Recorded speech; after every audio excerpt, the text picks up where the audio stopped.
Dipersembahkan oleh didukung oleh. Terima kasih Anda terus di Mata Najwa. Topik kita malam ini melawan arus. Saya undang untuk bergabung di meja ini Direktur Eksekutif Carta Politika, pengamat politik Yunarto Wijaya. Selamat malam, Toto. Malam. Terima kasih sudah hadir di Mata Najwa. Sama-sama. Saya mengundang 3 politikus yang Balelo. Anda mengistilahkan Balelo yang berbeda, yang mengambil sikap yang berbeda dengan keputusan partainya. Kalau kita ambil newspacknya kemarin, kampanye Pilpres dan pemilihan presiden. Saya ingin minta Anda menilai secara jujur, mana yang Balelo? Karena memang Anda nilai ini idealisme, mana yang memang karena alasan-alasan lain, popularitas mungkin. Begini, pertama harus dilihat Balelo ini sebagai sesuatu yang positif atau negatif terlebih dahulu. Saya harus mengatakan secara ekstrim. Kalau Ahok tidak membalelo, kita tidak akan pernah melihat seorang anggota Komisi 2 dari Partai Golkar yang dengan berani membuat gebrakan transparansi setiap 1 tahun membuka laporan keuangan. Kalau Ahok juga tidak membalelo, kita tidak memiliki wakil gubernur yang dalam tanda kutip istilah dia gila seperti dia begitu. Dan Ahok sampai sekarang nggak pernah dipecat dari Golkar. Nah, ini pribadi kalau ini. Tapi begini.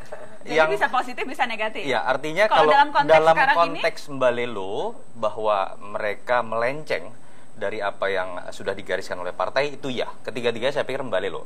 Tinggal kita bedakan membalelo yang berdasarkan idealisme itu kan membalelo dari sistem yang mereka sudah anggap melenceng. Nah, tinggal dibuktikan apakah partainya pada saat pengambilan keputusan kalau konteksnya Pilpres itu dianggap melenceng atau tidak. Saya harus mengatakan ini fenomena yang hampir terjadi di semua partai Kalau kita berbicara mekanisme yang demokratis dan ada pasalnya dalam undang-undang misalnya. Undang-undang 42 tahun 2008 pasal 10 ayat 3 itu berbicara bahwa untuk mengusung seorang calon presiden itu harus menggunakan mekanisme demokratis dan terbuka. Saya ingin klarifikasi. Ada tidak keputusan mekanisme yang tadi disebutkan, yang demokratis untuk menentukan pilihan politik yang kemudian Anda ingkari begitu? Bias itu. Mekanisme di Golkar memang rapimnya itu memberikan mandat kepada ketua umum untuk menentukan pilihan-pilihan. Jadi secara ADART tidak ada yang dilanggar sesungguhnya? Tidak ada pada aspek itu. Ini masalah etik aja. Masalah etik.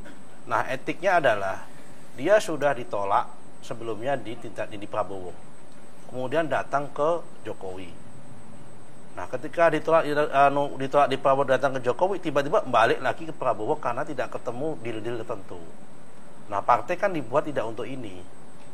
Dan tidak pernah disampaikan secara transparan mekanisme deal-dealnya itu apa saja.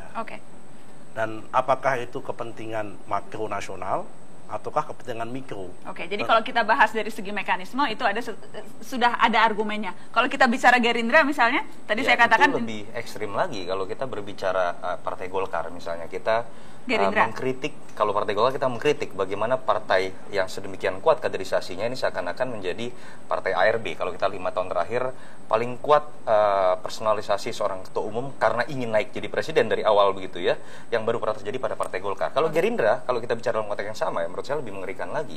Konteks misalnya memilih calon presiden pada tahun 2009 pun tanpa kita ingin melihat proses pemilihan calon presiden, kita sudah pasti tahu bahwa Prabowo akan menjadi satu-satunya calon tunggal presiden. Saya klarifikasi ke Anda, Mas Haris.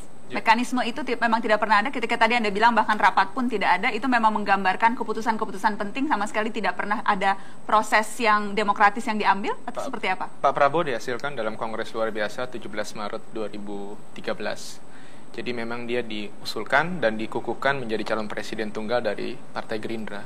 Itu memang ada mekanismenya dalam Kongres luar biasa. Tetapi waktu itu kita semua menganggap Pak Prabowo adalah calon presiden terbaik yang kita anggap sehingga kita harus mendorong dan mendukung dia menjadi calon presiden. Kita tidak tahu bahwa pada saat itu ada Jokowi. Dan kita menganggap saat itu ketika tidak ada Jokowi Pak Prabowo yang terbaik. Dan setelah misalnya PDI Perjuangan mengusulkan Jokowi, kita harus melihat realita lapangan seperti yang tadi disampaikan oleh Pak Nusron, bahwa kita harus mendengar suara rakyat menginginkan ke Jokowi, dan itu yang membuat kita seharusnya mendukung Pak Jokowi. Bukan hanya sekedar putusan Kongres luar biasa. Menurut Anda seharusnya ada forum yang bisa mengubah keputusan itu, paling tidak membicarakan lagi keputusan itu? Ya, karena biar bagaimanapun Gerindra harus mendengar suara rakyat. rakyat menginginkan Jokowi, dan itu sudah terbukti dalam pemilu 2014 ini. Yang hanya selisihnya 7 juta sesungguhnya. Jadi ada argumen yang mengatakan ya boleh saja ada yang menginginkan, tapi 40 sekian persen lagi menginginkan Prabowo Subianto. Oh iya, tapi yang jelas kita lihat hasil akhirnya. Finalnya Pak Jokowi yang menang. Oke. Kalau Demokrat bagaimana menilai Ruhut Sitompul di antara para yang balelo ini? Karena sejarah balelonya sudah banyak loh, Bapak yang satu ini. Kalau bicara partai, saya pikir penyakit yang diderita agak sama dengan apa yang terjadi di Gerindra. 2004-2009 kita sudah tahu bahwa calon presiden sudah pasti Pak SBY. Ini penyakit yang diderita oleh banyak partai. Artinya kalau kita misalnya sering menyindir istilah Pak Harmoko atas instruksi Bapak Presiden yang merupakan sebuah indikator bahwa otoritarianisme masih ada di negara ini, kita juga sering sekali mendengar istilah menurut instruksi Ibu Ketua Umum atau Bapak Ketua Dewan Pembina, begitu ya, yang itu juga terjadi di Partai Demokrat, yang seakan-akan menegasikan proses demokratisasi apapun, termasuk dalam penentuan capres, yang menurut saya itu hal yang paling penting ya dalam konteks penentuan nasib partai. Demokrat menurut saya saat ini kebetulan kasusnya agak berbeda. Ketika Pak SBY harus mangkat, ketika mereka gagal melahirkan pemimpin melalui konvensi, nah saya tidak tahu kemudian apakah ini bentuk pelarian dari Pak Ruhut, begitu, karena tidak mungkin SBY maju kembali. Tapi poin saya adalah bukan masalah itu, tapi pola yang sama terjadi di Partai Gerindra dan Partai Demokrat, bahwa ada skema yang pasti akan meloloskan nama tertentu melalui mekanisme yang katakanlah resmi, itu pasti. Tapi kita cukup tahu dan masyarakat tidak bodoh apa yang disebut dengan pemberi stempel semata atau betul-betul mekanisme yang bersifat bottom up. Itu yang menurut saya hampir tidak ada saat ini di semua partai. Dan Ruhut Sitompul Anda tempatkan di? Ya, saya harus mengatakan menarik begini ya. Ruhut ini bisa disebut di satu sisi orang yang selalu memiliki insting bagus untuk dekat kepada orang yang akan menang dan berkuasa. Gitu. Tetapi di sisi lain kita juga bisa melihat dari sisi yang berbeda, seakan-akan ada perlawanan terhadap Pak SBY dan seakan-akan jadi satu-satunya orang yang berani melawan SBY pada saat 2014 ini. Saya tidak tahu alasan Bang Ruhut seperti apa. Itu. Jadi itu ada warna-warni dalam proses ada warna-warni ditetapkannya dua capres ini.